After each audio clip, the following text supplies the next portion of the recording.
सांस्कृतिक कार्यमंत्री सुधीर मुनगंटीवार यांनी विधिमंडळ सभागृहात केलेलं निवेदन धांदात खोटं आणि चुकीची माहिती देणारं असल्याचं इतिहास संशोधक इंद्रजित सावंत यांनी म्हटलंय।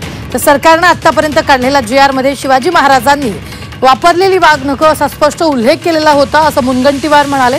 तर कोल्हापूरमध्ये वाघनखं ठेवण्यासाठी 6 कोटी रुपयांच्या खर्चाची तरतूद केल्याचा GR असल्याकडेही इंद्रजित सावंत यांनी लक्ष वेधलंय।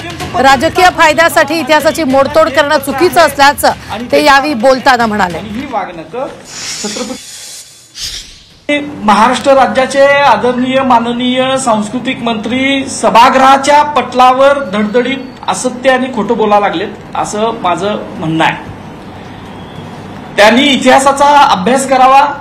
याच्या अगोदर सुद्धा त्यांच्या संबंधित खात्याला मी वारंवार पत्रव्यवहार केलेला आहे आणि ही एवढी त्यांना पाठवलेली आहेत सगळी पान।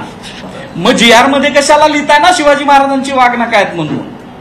GR मध्ये तुम्ही जर ती शिवाजी महाराजांची वाघनखं असं लिहिताय, सार्वजनिक भाषणांमध्ये तुम्ही बोलताय, टीव्हीच्या ह्याच्यात बोलताय, मग ती शिवाजी महाराजांची नाहीत असं शेवटच्या निवेदनात म्हणताय म्हणजे काय? GR काढलेले कोल्हापुरातल्या लक्ष्मी विलास पॅलेस राजश्री शाहू महाराजांच्या जन्मस्थळावर हे वाघनखं प्रदर्शित करणार आहेत। त्याच्या संदर्भातले अनेक GR आहेत, त्यांच्याच खात्याने काढले। त्याच्यासाठी लिहिले ना 6,76,36,113 रुपये इतक्या रकमेचे ढोबळ अंदाजपत्रक होते।